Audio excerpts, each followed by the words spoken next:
Are you a business owner looking for real advice and input? You're in the right place. From concept to launch to growth, funding, and beyond. Welcome to Startup Hustle with your hosts. One once sold a business for $150 million. The other, the author of $1 Million Bedroom. Here are your hosts of Startup Hustle, Matt DeCoursey and Matt Watson. 1, 2, 3, 4, 3, 2, 1. 'Cause no one can do it like we do it, like we do it, like. And we're back. Another episode of Startup Hustle. Matt DeCoursey here with Joel Johnson.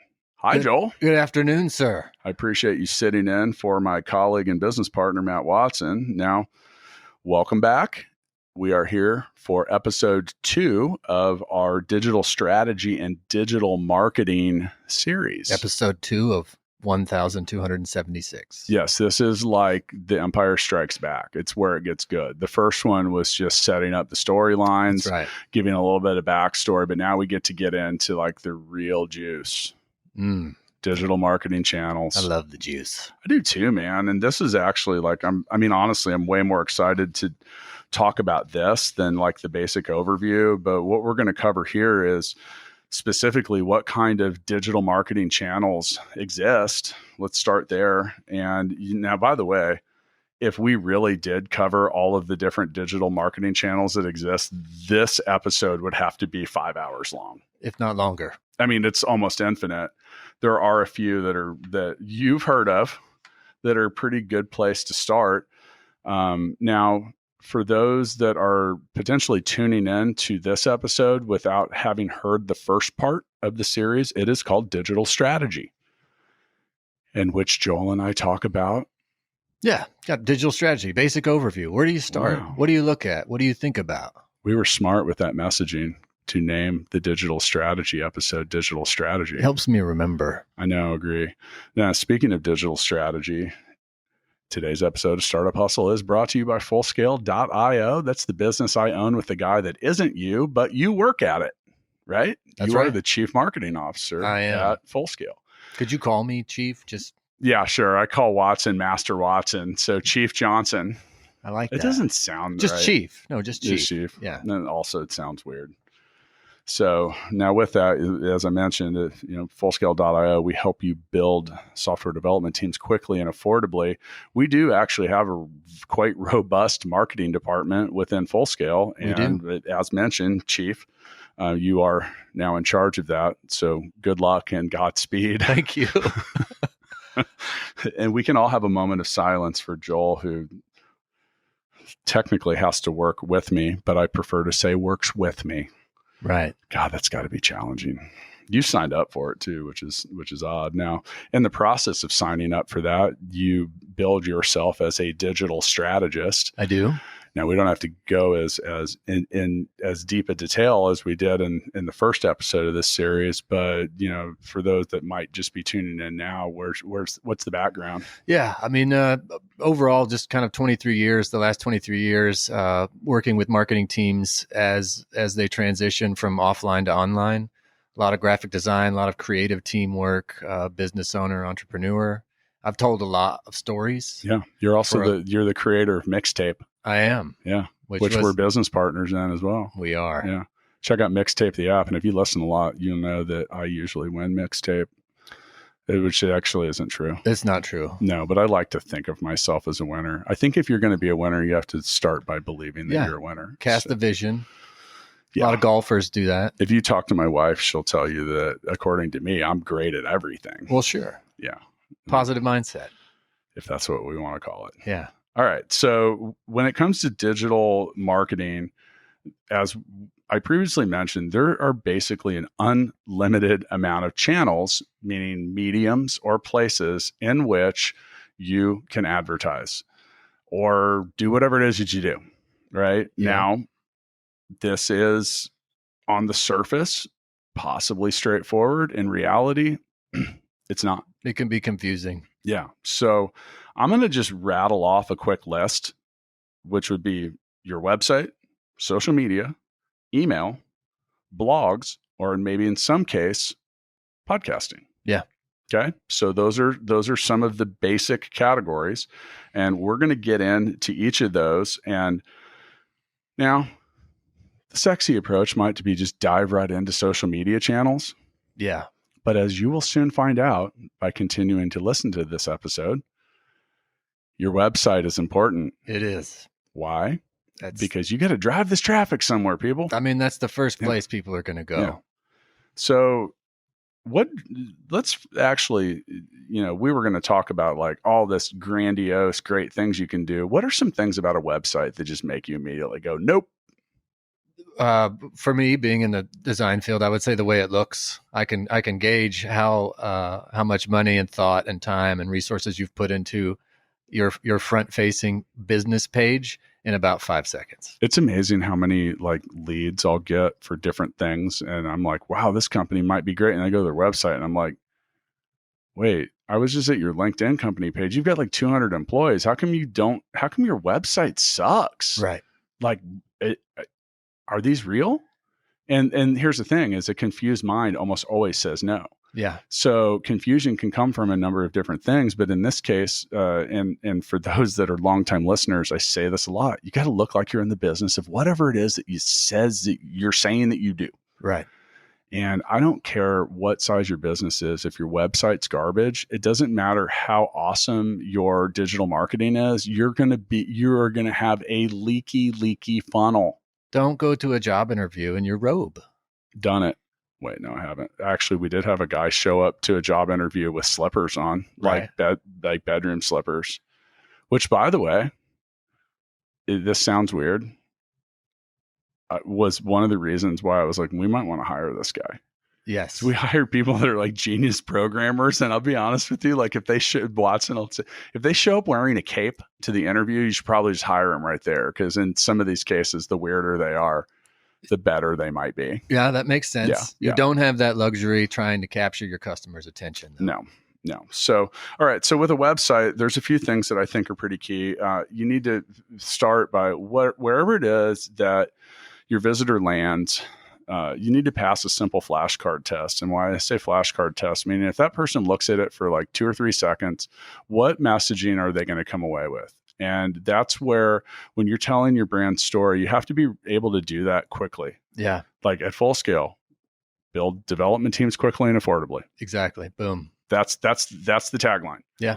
And if you can't take your brand's message and get it into one sentence, well, you need to stop and figure out how.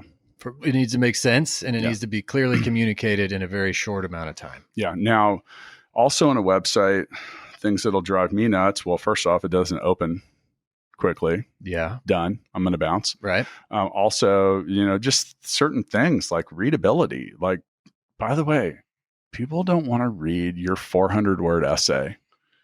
They don't. No, they don't. People don't want to read, man. Back to the flashcard. Right.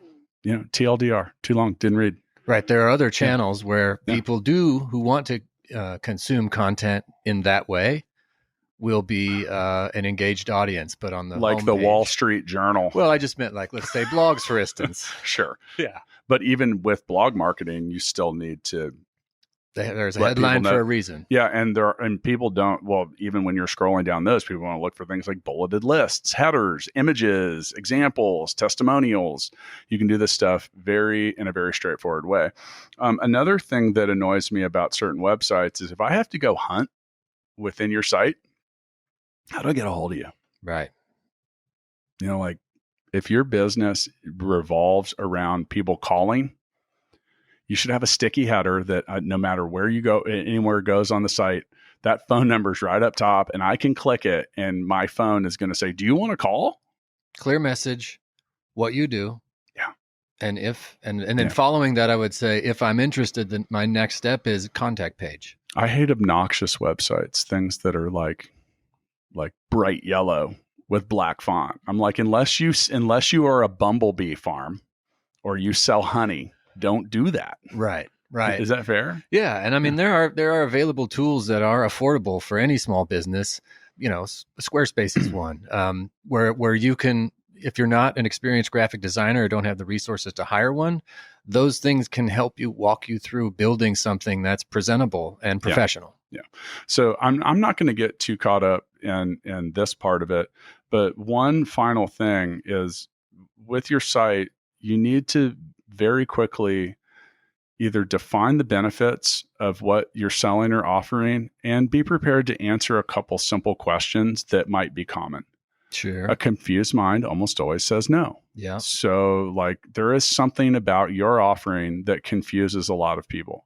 And if you talk to your users, your visitors, or even just asking people for some feedback, they'll tell you. Yeah. They'll tell you. A good example is on GigaBook, which is one of the software platforms I founded. We were getting all these questions about our subscription pricing. And I was like, okay, this is clearly confusing people. So if this many people are actually taking the time to ask, how many people aren't and just bail? Right. And so we made a simple little calculator. And I also made a video that explained how it worked. And the video was like 45 seconds. And that's for people that just don't know how to use a calculator, apparently. But at the moment those two things were on there, our number of signups increased and the questions related to billing basically disappeared. Yeah. Which told me we solved a problem. Right. It was very effective and it was straightforward. Another place, and the last thing to think about that is, you don't have to go get a focus group to do these things. Show the people inside your company. Yeah. Hey, what do you think of our website? Are we defining our message clearly? Are we doing these things on page 1? By the way, when it comes to getting feedback, go find the one person that I'm known for this. Like, I'll just tell you. Yeah. And, I really have a lot of people that will ask my opinion and possibly they're seeking my advice because they know that. Yeah. And I do tell them if they ask, I'm like, okay, 2 rules. 1, you can't get mad if I don't tell you what you want to hear. And 2, I'm not going to argue why you're right and I'm wrong after I give you my opinion. I'm giving you my opinion. It is what it is. But you find people that will be willing to do that. And because the yes people, they're, oh, that looks cool. Oh, I just did that. I said, yeah, right.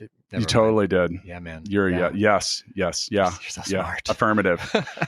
Any form of yes would be. But the reason is some people don't like to often tell others what the problem might be. Now, I'm not going to beat you up, but I get a lot of people that ask me questions about starting businesses. And I'm just really transparent with them. I'll say, hey, you need to give some consideration to how long it's going to take you to generate $1 in revenue. Because and people say goofy stuff. They're like, if I could only get 10% of the market, I'm like, you're talking about 30 million potential buyers. That's a lot. Yeah. How long is it going to take you to get 3 million users based on that formula? A while and a lot more money than you might have. And I did you a huge favor by not letting you learn that the hard way, which is dumping your money into a pit, which if you don't effectively plan and strategize which marketing channels you're going to use, you're going to do exactly what I just mentioned. You will. Drop your money down a pit. And by the way, it is bottomless. Every single social media channel will take an unlimited amount of money from you. Happily. Yes. And by the way, some of them have tools that are, quote, there to help you, which in my opinion are there to help you spend more money. They are. Yeah. So, all right. So let's move on to the sexier part of this. And we're talking about digital marketing channels. So let's talk about social media, which is what comes to mind when people think about digital strategy. Probably the first thing. Instagram, YouTube, Facebook, LinkedIn, Pinterest, TikTok, Twitter, MySpace. You can find me there. Yeah. Do you have a song on there? It's probably wherever I left. You know what? That's what I'm going mean. to go look for my old MySpace page from 2007. Let's start the next episode with that song. So you have other things too. We mentioned things like the podcast apps, Spotify, which are increasing their ability to advertise as well. Everywhere. Yeah. Then past that, you have digital marketing inside other platforms. Oh, whoa, this is getting complex. So other people's websites, other people's podcasts, other people's blogs, social media influencers. Where do I start? Right. Okay, let's start simple. Okay. Let's start simple. So in the first episode, we talk about creating some definition around where your user is. So it's, get a basic idea about that and begin to identify one of these channels. Now, I learned pretty quickly that it's easy to put social media content out that makes people say, so what? Or, and then. Yeah. And they don't care. And that's what most people do. You know, they put something up. It's not compelling. It doesn't offer me any tips. It doesn't give me any news. It's just doesn't help me alleviate my pain or frustration. Another worthless flow of information and data that is taking up my day. So what? Right. Is the response. So you got to be really, really, really brutal with yourself. And then, yeah, and you know, you're sitting there looking at that, and it's like, okay, so what did you lead people to do? Now, we've been using the podcast as an example. Our goal on the podcast is to help you be better at what you do. And the way to do that is to be brutally honest, transparent, and you got to sometimes admit, I got a lot to learn. So that Always needs to be the approach that you take with social media. Now, we also, in the first episode of this series, mentioned it's a good idea to begin where you could generate some strength or potentially already have it. Yeah. If you do not have any skill with video editing, you don't have a reasonable camera, which, by the way, is getting easier and easier because an iPhone will do some record you in 4K. It's making millions of people much better at photography and videography. Correct. Which is, you may have what you need there. Mm-hmm. But if you don't have any planning, you don't have anything around it, and you're just like, hey, look, this is me talking. And now I'm going to talk about the service that our business offers. Ooh, exciting. We sell ice cream. We have lots of flavors. And I'm like doing this in December on a live stream. But Matt, I'm lactose intolerant.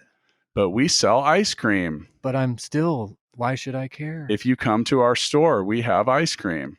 So what? Right. Yeah. So, and you know, that the thing is you have to find a way in a very noisy world to get someone's attention, you know, and, you know, with the ice cream store, well, first off, plowing the bulk of your budget into a December campaign in Minnesota, maybe not the right approach. No. However, if you're in Houston and it's in June, are you hot? Let us help. Yeah. And then a picture of a dripping ice cream cone. Sure. On your social media ad. So that's it. You don't need an FBI profile on your customer or when it's a good time to talk about certain things. Just using basic logic and some simple planning, you can define that and get a better engagement on the audience that you want to talk to. So there's a few things that'll help you avoid that so what and then category. You know, one of those is sometimes, all right, so regardless of if you have managed to already gain traction in your business, you have clients, users, people that buy your products, stuff like that. Well, a good place to start is updates. Yeah. Like, hey, we realized that we needed to do better. So now we offer this. And that's an actual reason. Like, what is your reason for posting? What is your reason for being here, sir? And that's a good reason. It is. So typically when you create a product improvement, you make some kind of upgrade to your services, you have an added set of benefits, an improved sense of value, that's something that people are interested in hearing about. Yeah, the transparency is also it's endearing to a customer who follows you or someone who's listening to you or using your product. Hey, we realized that we needed to update this, so we did, and we want to tell you about it because it's going to add more value. Yeah, and that accomplishes multiple things because you could also have a whole tranche of buyers. There you go. There's a fancy word, tranche. What's that mean? Layers, levels of users that might not have purchased before, but now with this new product update or you know, this improvement, that's the reason I didn't buy before. It implies that you're moving forward, that you're evolving. Kind of like the new iPhone, because I needed 3 cameras, not 1. Yeah, I haven't even gotten into that yet. I'll be honest with you, that really intrigues me, though, because I go to a lot of events where I would have loved to have a wide-angle lens, but didn't. Sure. And like that simple thing right there, I'm like, oh, wow. You know, that's better. It is. It's improved. It also is better, though, because the execution it's a quality execution. There was probably a wide angle lens on some random phone that some company There probably is a wide angle lens on the phone that I have, but maybe Apple didn't do a very good job of selling that up. Right. Apple is a very good is a very good example of companies that do an effective job at remarketing the same kind of shit. I mean, they do. Like, by the way, I still have my iPhone from over 2 years ago. It works just fine. Yeah, me too. I mean, it is what it is. I could go buy a new one, but I'm intrigued. I paid attention. I'm like, oh, that's cool. Another thing that'll keep you out of the and then so what category are success stories, testimonials. Definitely. Just meaning like, hey, I use this product and it helped me do this. It's a storytelling play. Yeah. Well, it's not a play. I just, people that are associated or spending money with you, they want to know what's going on.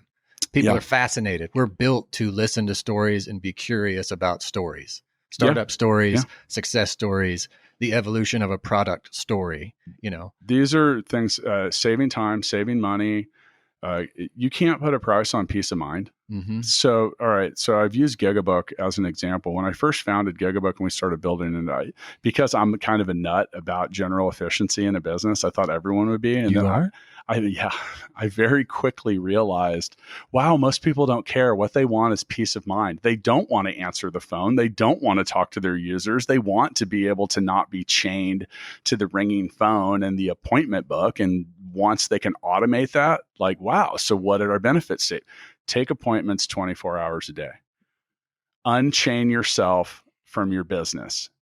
That's a great statement right there, because if you own a small business, you invariably feel shit. If you own any business, you feel chained to it. There is no 8-hour workday. No, I like to say the internet never closes. And so that approach isn't like take appointments online, boring, and then get your life back. Are you tired of asking when someone's available? Don't be that person. I mean, and I've watched that. I mean, pretty much anyone and everyone that I know at this point, whether it's GigaBook or something else, uses an appointment booking link. Yeah. And I hate you if you don't. But I think you highlight a good point though, is that slogan, that tagline, that's a very important part of this, defining that one sentence. Get your life back. Get your life back. Make more money. Spend more time not taking appointments. Sell more, spend less.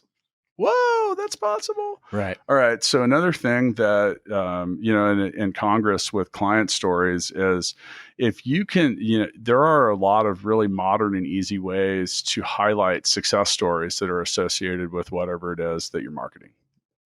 Right. Agree. And, while the term white papers don't normally get people excited, there's people that are really going to look at that kind of stuff. It depends on what they're using it for. Sure. I wouldn't read a white paper about why this vacuum was better than the other. I would. I get that you would, but it's not my style. That's fine. Right. So as we mentioned, defining who your buyers and customers are, you also need to give some credence to the fact in your presentation, you have type A and type B personalities to be the most simplistic. I'm easily type A. Mm-hmm. I don't read. I'm not going to read all the crap. Like, just tell me, what does this do? What's the benefit? I will 100% agree with that. Yeah. But you will probably read the specs. Yes. I'm like, I don't care.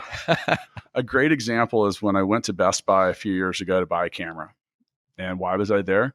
Because my wife had been complaining that all of our pictures that we just take with our phone kind of sucks. Mm-hmm. So I went in and I'm sitting there and some,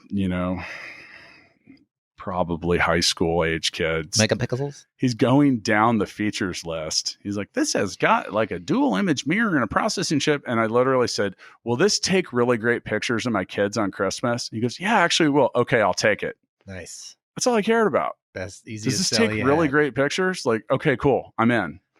And it was within the price range that I wanted, and it seemed like it needed to do what it needed to do. But you can lose a lot of people by boring them. I also think with all the crap. Now he needs to look at his customer, right? He's not working in the camera store of Kansas City. He's working in Best Buy. Yeah. So simple questions will help determine what type of approach he needs to take to sell you that camera. Yeah. What are you going to use this for? I just need something that'll take pictures of my kids on Christmas and my wife will be happy. Cool. Yeah. This will do that. Awesome. Thanks. Gone. Boom. Done. Just with the simple questions. Yeah. Now the type B buyer wants to know the details. Uh-huh. They have two different approaches. You just don't shove the same message at everyone. Right. An additional thing that will keep you out of the and then so what category are actual instruction videos. Like, here's a demonstration. And this is where your phone in your pocket and a $15 tripod can, quite honestly, make a hell of a lot of progress for you and your business if it's early. You're talking about elevating the quality. There's a lot of things that aren't easily explained with the still image. I agree. I mean, they're not. Yep. And the great part about all the noise that's on social media is the expectation level for overall production is at an all-time low. Right. Meaning you don't need like $1 million budget and a film crew and a director to make a simple video about how this works. Yeah. There's just literally shit all over YouTube that is like, YouTube is littered with that level of quality of stuff. And it still looks clear. It sounds clear, which by the way are important. Yeah. Don't have crap audio and video quality because you'll lose people right away and you won't look like you know what you're doing. Don't have your laundry in the background. Right. Or a Chewbacca mask like we'd have in our building a successful software team. That might pique people's curiosity. It is true. But that's actually a good example. On the Startup Hustle YouTube channel, I did like a 5-minute video. It's just me standing there. It was a one take kind of thing. And I spent 5 minutes talking about some of the approaches that our full scale clients are using to find success with building a development team. It wasn't scripted. It was just a quick explainer. It took 5 minutes. We recorded it with the same camera that I bought to take pictures of my kids with. So the quality's high. The quality was high and it came out well and it's informative. There's a level of legitimacy and reality and authenticity that can exist in these kind of videos that it is acceptable. It is to viewers, right? Yeah. Yeah. I mean, it goes back to the endearing thing. Like I want to know who you are, right? Mm-hmm. So whether I'm looking at a new business that, I can picture you as some type of Ferrari driving corporate executive, or I can see that you're the CEO of a company. You're not perfect.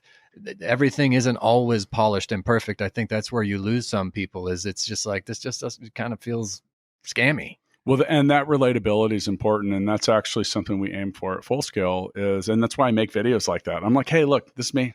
Yeah. Like there literally is. And I mentioned that video we have a Chewbacca mask that's like kind of like sitting on a stand. It's just been in the corner for like 2 years. Yeah. I can't remember. I straightened the hat out. My kid put it on.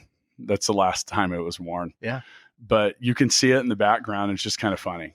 Right. He's like, but that's us, and I'm not wearing a suit or doing anything fancy. Like I actually pride myself on being a pretty casual dude. Mm-hmm. There's another video too, where I actually do a quick tour of the Startup Hustle studio. Right. And it's not viral by any means, but it's received hundreds of views. And I just thought that it would be a fun, authentic way to show people like, hey, this is what's going on for what you don't see what you don't hear. Yeah. Let me into that world a little bit. And some of that I put out because so many people ask about creating a podcast that it's like, wow, well, look, this is what we do. They're like, what do you use to record that? Did you spend a gazillion dollars? No. Actually, by the way, the first 50 episodes of this were recorded with a $200 Yeti microphone that was stuck on top of a mic stand that I already owned. And we kind of kumbaya style all sat in a circle around it. Oh, nice. And it, and sometimes you'd be like, hey, when you decide to talk, lean towards the mic a little bit because it'll sound a little better. Was it the snowball? No. Okay. No, it's the blue. It's called the Blue Yeti. No, it's the Yeti. I don't know. It's like $200, but it was an easy place to get started, and then literally use GarageBand, which was already on my Mac. Yeah, it's great. And with that, now I had a little background doing some of that stuff, meaning just like basic editing, but didn't, hey, you ask Google. Right. Okay. So, with social media and a lot of different stuff, these different channels will tell your story a little different. Like, for example, Full Scale does not have a Pinterest page. You might want to have one if you sell a product or do crafts or something like that, right? Mm-hmm. Like, I find it a good place for inspiration, but again, Is that when you're decorating? No. Sometimes, yeah. Is it when you're doing arts and crafts? It's the decorating ideas. Sure, I like to think I threw Joel off a little bit there, and architecture-based decorating. Sure it was. Valentine's Day has just occurred, and Joel was really looking the best use of doilies. I've been known to hand make my own Valentine's Day cards. So in a continuance of channel definition, so LinkedIn, professional, it's professional. It is. There are quite a few B2C things that could be advertised on LinkedIn effectively, but really B2B is a great example. It's a place you can post content and you can let a lot of people know about you. It's also something much like your website you should keep updated. Yeah. There's some simple things, but like on my own LinkedIn, I actually made a video that introduces myself. Good idea. It just says, hey, like this is me. This is what I do. Yeah. And it says a little bit about me. If you're if you sell B2B stuff and you have a LinkedIn page that doesn't have a picture of you on it and whatever, that's just like a shitty website. It is. And I think, even when you're talking about using LinkedIn as a way to network and advertise, perhaps tread lightly in the beginning. Sure. Yeah, make sure that you're being appropriate. It's a completely different hustle than something like Facebook. For sure. We mentioned in the first part of the series, which by the way, it's called Digital Strategy. The picture of you catching that big mouth bass when you're holding a Coors in the other hand, it's not for LinkedIn, man. Right. Put that on Facebook, maybe on the gram, not on your company's gram. Not But on that. Yeah. So, talking about, LinkedIn, the thing I like about LinkedIn is the ability to message people, but there are also that same ability to message people also annoys the shit out of me. Yep. I'm going to give you a tip when it comes to marketing on LinkedIn is the moment that you make a connection with someone is not the right time to send them a super long message and ask them to do something. I agree. That shit annoys me. I just remove the connection. I'm like, so now I see you immediately connected with me to then spam me. Yeah. With this. Tread lightly. I like to reach out with just, hey, it was really nice to meet you. Would you mind if we connected here? I'll even just let it season. Well, sure. Like if I literally accept your connection request and within an hour I get some freaking way too long message that's like clearly just like copy and paste it in there. I'm like, cool, thanks. You're wasting my shit. I got connected to 23,000 people on LinkedIn. So there's a lot of people that have the ability to send me unwanted messaging. Right. You can only have 30,000 connections there. So I'm at the point now where I'm really starting to kind of thin it out. Yeah. I've done the same. Yeah. But LinkedIn can be really effective if done well. All right. So obviously the Facebook. Now, man, where to start here?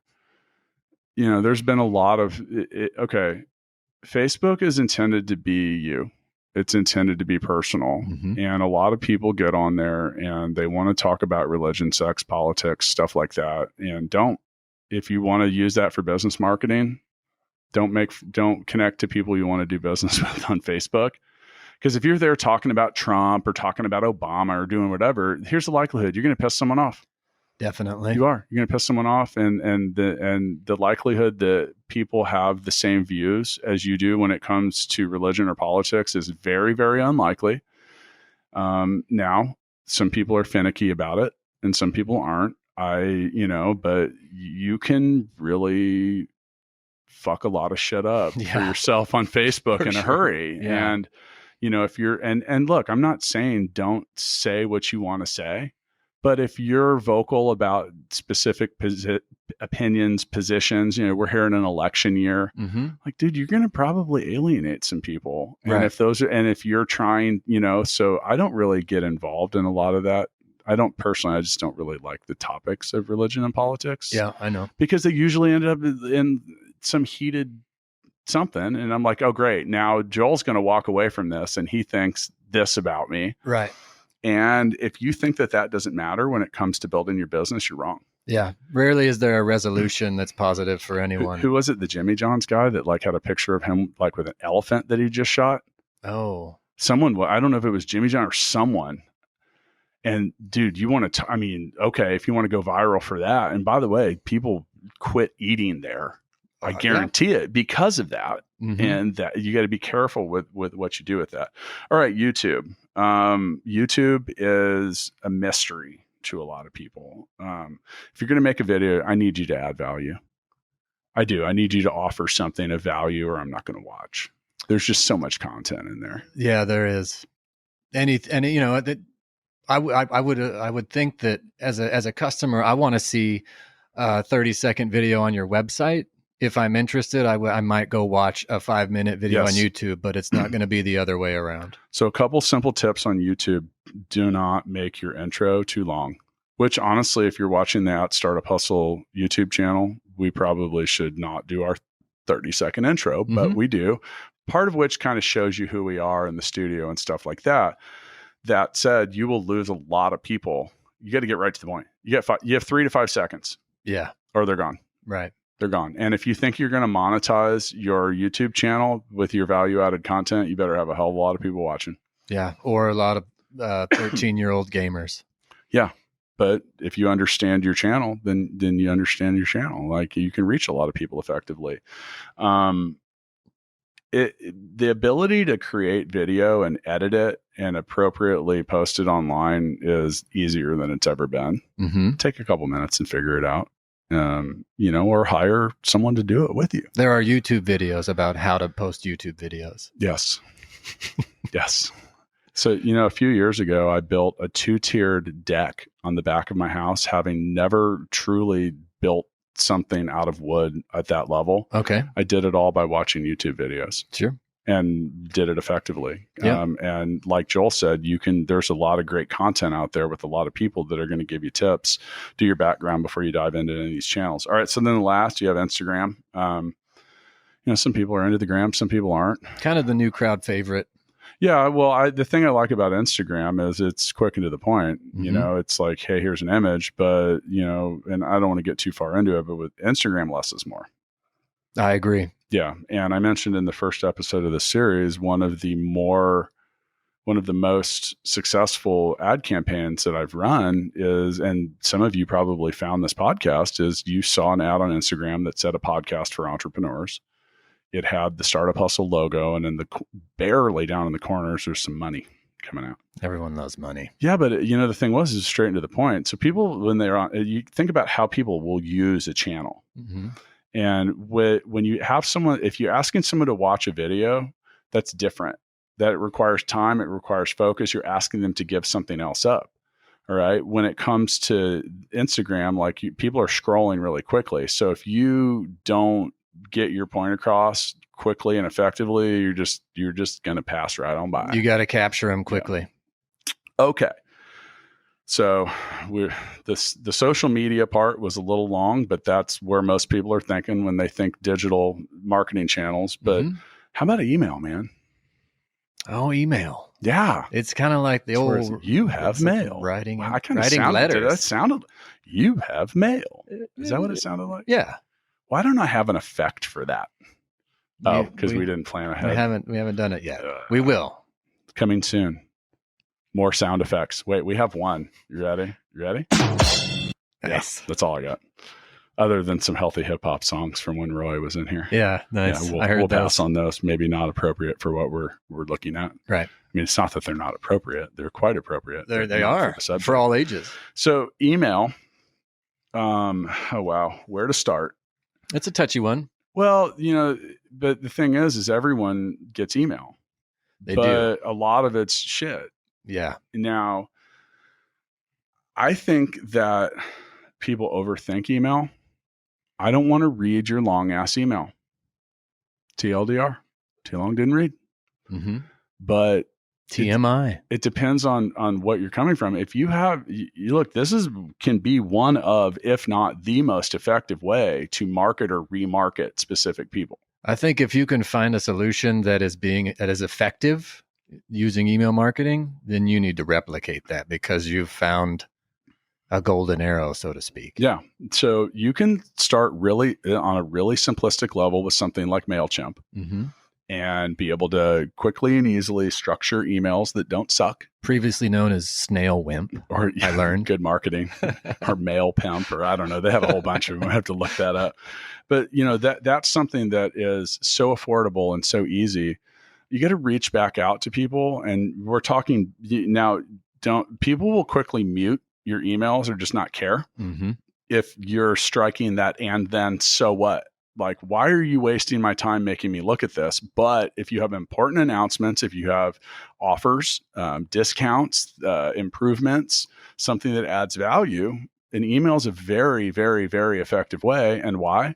Because if set up properly, you don't even need people to truly open it to potentially get the message.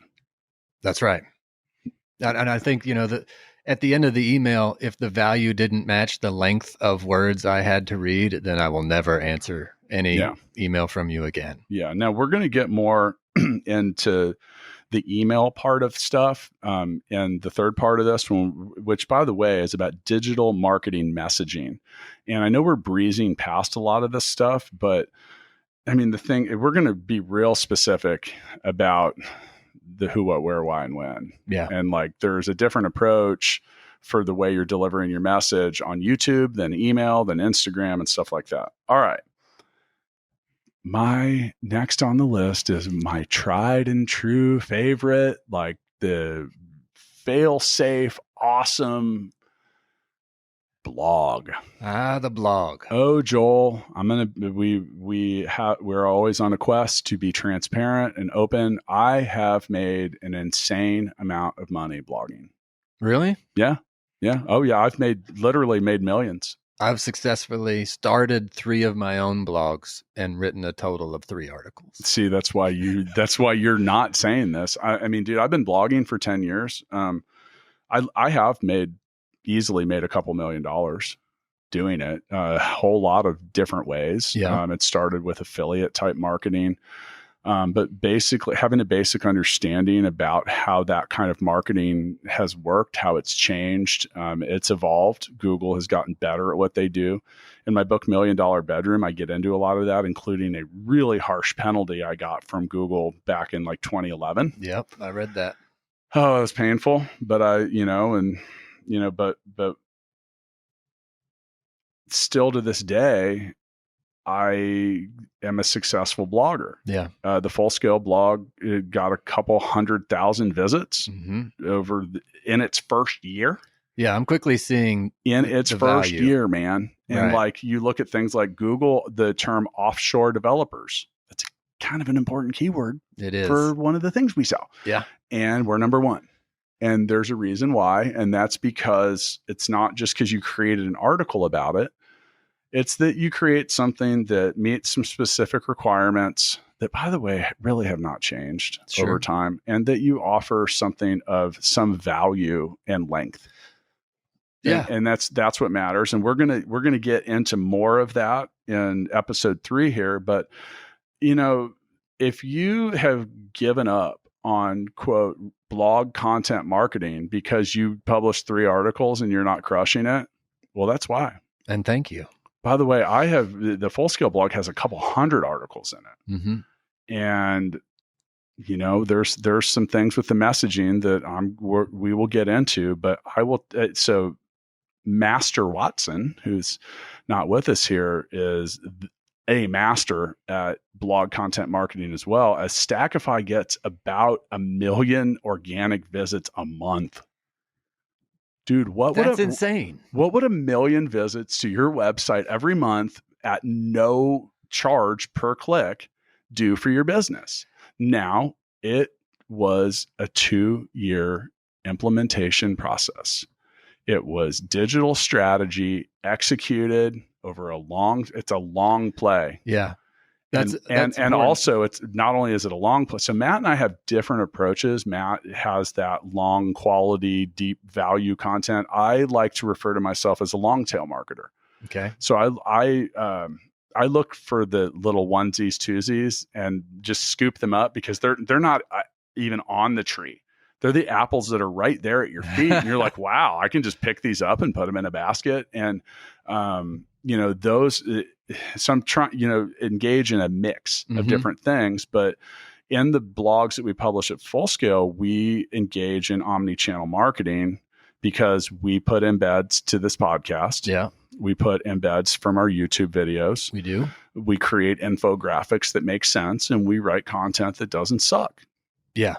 The value of that is paying off. It's a lot of work, but it's a lot of value. And if you think that the reason that we rank high for these things is just cause, no, that's why. Yeah, it is. You just have to put a little bit of thought behind it and get into it. Now, the next thing on the list, the podcast. The podcast. Oh, the podcast. This is new to me, I'll be completely honest. But, before coming on board Mixtape, that was the second podcast I had ever been on. The podcast is something that can be remarkably effective for your business. Don't begin to think that this is hard to do. Your computer has what you need to podcast. Notice I just said your computer. It doesn't even matter what. Right. We're using a platform called Zencaster to record this. It's $20 a month, and it helps our sound quality be awesome. It would allow phone-in guests if we wanted to do that. It lets us do fun shit like this. Nice. And really just spits out a file that's ready. Yeah. Now, the intro that you heard to this, I paid a guy $60 on Fiverr.com to do the voiceover for that. And then because my computer already had audio editing, GarageBand, right, I purchased a couple royalty-free media tracks. Yeah. Put the dude's voice over it, and we're back. And that's how that happened. Yeah. So my investment in this stuff was not expensive. Now, if you want to do a podcast, there are a few things. You need to make sure it doesn't sound like crap. The greatest way to get someone to tune out fast is have it sound like crap. Yeah. Test it in your car. Test it with your earbuds.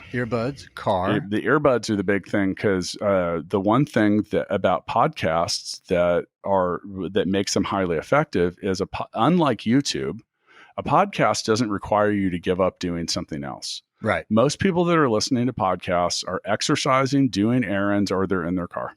Mm-hmm. That is over 50% of consumption. If you're listening to this, you probably are doing one of those three things.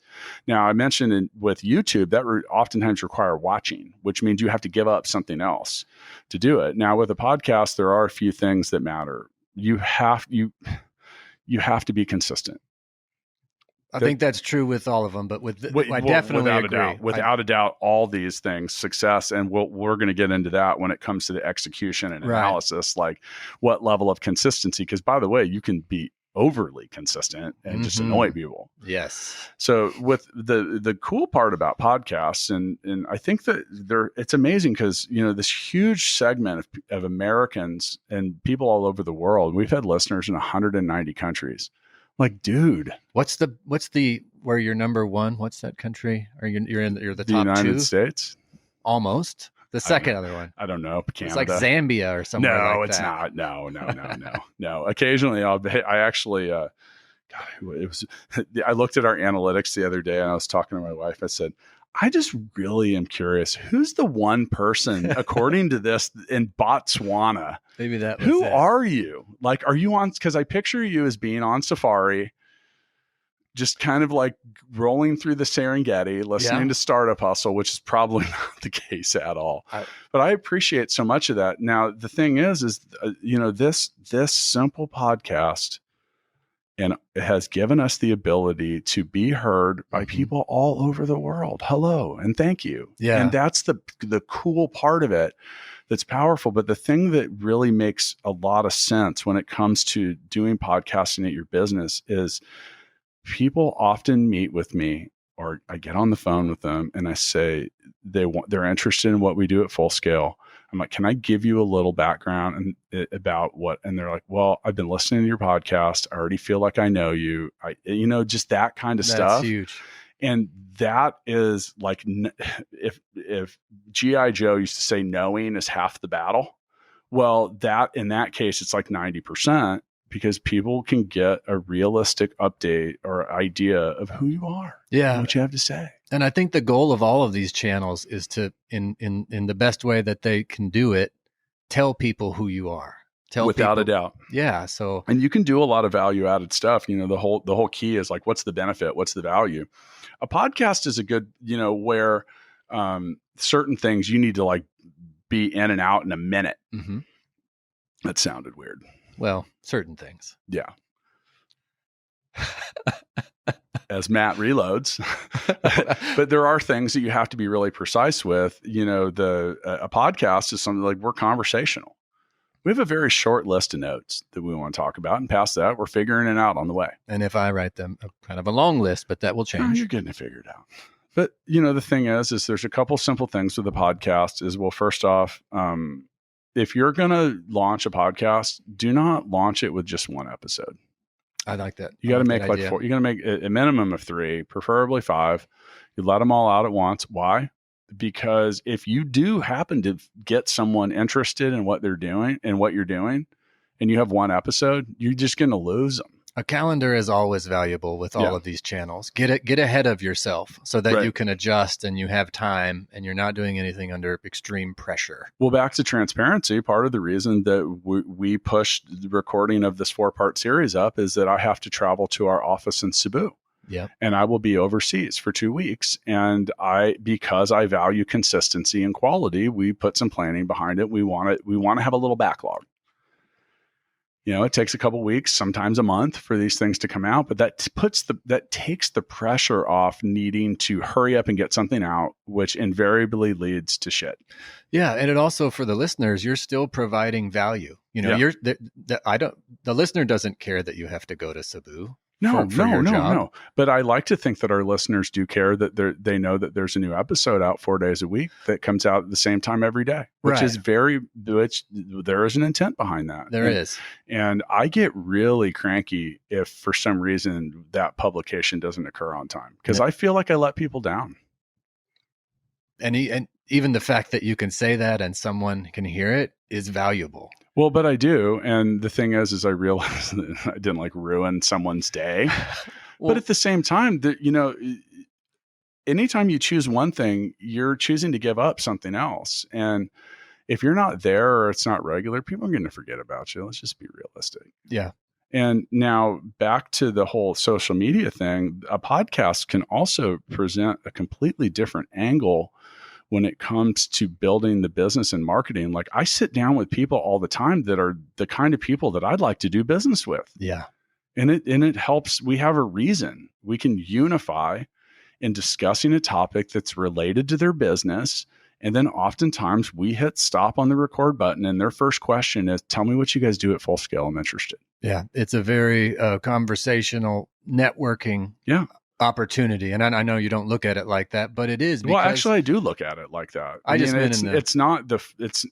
the podcast because I enjoy it. I actually feel that I grow professionally. And that's another thing is I learn stuff on this show all the time, man. If I can sit down with the smartest entrepreneurs and business leaders that I can find, and they're going to donate their time to doing this. Yeah. That's awesome. Right. I mean, we're coming up on episode 300, man. If these things are an hour long, I spent 300 hours getting to the point where I might actually know what I'm doing soon. I'll be there. I'll be there. You do, though. The thing I like about anything that you record, whether it's YouTube or anything else, is guess what? You can mess it up and just start over. Right. Yeah. Even before coming on a Full Scale, being a podcast guest as a client and an entrepreneur, I felt like it offered a lot of value to me. Yeah. And the fact that you guys put in the work to do high quality and the things like that, I mean, that spoke a lot to me. It was an opportunity for me, which was valuable. Now, I mentioned that we were at the end of the list, and there really is one thing that like we grossly overlooked. How about Google Ads? Google Ads. Yeah. That's the math part of social media, I feel like. It's not quite social media, but it is digital marketing. Right. And whether it's Google, Instagram, anything else, you're going to be paying per click or per impression. And I don't want to say we forgot about it, because it's going to be a big part of like the messaging and the execution part. And, I just don't want people to think that we're like, oh, here's digital marketing and we forgot Google. Right. But, the reason we save that is there's a lot of analysis and messaging components to that part of it that are way more complex than creating a cool image and posting it on Instagram. Like I said, that's the math part of my brain that's saying, I don't know a lot about it. I'm kind of intimidated by it. I know that there's value, but I've got a lot of experience doing it. I'm not going to say that it's like what I've focused a ton of time on, because I actually am not a big CPC guy. I think that cost per click ads are like crack. Mm-hmm. Not that I know this firsthand, but crack is known for being very expensive and leaving you wanting more. Yes. And that is in many ways going to define your marketing plan if it only relies on Google. Mm-hmm. So part of why that's not its own like main feature thing here is the other channels that we've talked about, talking about just these standard social media channels. The byproduct of producing cool and reasonable content there is you can also build a following. You have subscribers, you have listeners, you have an email list of people that have registered, and those become that you have to look at those things in and around your business as assets. Yeah. CPC, meaning the Google ad primarily, because it used to be Google, Yahoo, and whatever. And now, by the way, all those other platforms just use Google's ad platform.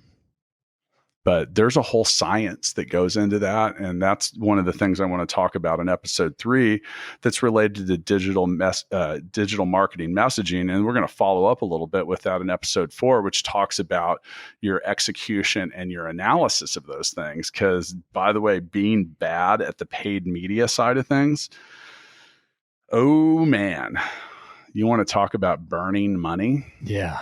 Now, if you get really good at it, oh, dude, you can be like, I want to say Maverick and Goose, but Goose died in Top Gun. Right. But, so how about Maverick and Iceman? Yes. Both alive, still the top pilots. You can be as precise as a fighter pilot if you get really good at executing at the message and the execution of all of these things. Yeah. Now, the same approach that you'll take with CPC ads similar to Google is going to carry over to Facebook, to Instagram, to YouTube, and all that. In fact, some of those companies own each other. It is. But starting with organic growth will lead you to a place where you can confidently spend money in your execution phase. Yeah. I'm going to drop golden jewels in episodes 3 and 4 when it comes to CPC. Yeah, good. I mean, like the stuff that Google doesn't want to teach you because it's not in their best interest to do. Sure. And it's counterintuitive because people are all keyword. How about the negative keywords? I need to figure out how to get the hell out of the searches I don't want so I can be in more of the ones that I want. And the way all these things are set up is to let you spend a bunch of money figuring out what you don't want to be found for until you learn it. Right. So I'm going to leave that cliffhanger. Are negative keywords like reverse psychology kind of? Possibly. You don't want to listen to the next episode. No, wrong. You know what I'm saying? By the way, a negative keyword is, for example, if you looked up appointment booking as a keyword. Yeah. And you don't put a negative keyword for like DMV or driver's license test, then appointment booking DMV, you're going to come up first. You're going to have a shitload of people that are going to click it only to realize you're not the DMV and they are flushing your money down the toilet. And they are more pissed because they still haven't got to the DMV line. Yeah. And really the main thing is you're just wasting money. Yeah. And sometimes a lot of it. Right. Sometimes you look at the cost per click on certain keywords because some things are so specific and they typically result in a sale from the first exposure. That's why being number one matters in those things. That's why they're expensive. You can burn through an ungodly amount of money not knowing what you're doing when it comes to the execution and the analysis of these things, which is what we're going to talk about in episodes 3 and 4. We didn't forget about you, Google. So Google, if you're listening, and they are, make us number one. By the way, do you know that Google indexes podcast content now? That doesn't surprise me. No, good for them. Yeah. And still no one listens on Google Play. Right. If you are the one person listening on Google Play, let it know. I'm kidding.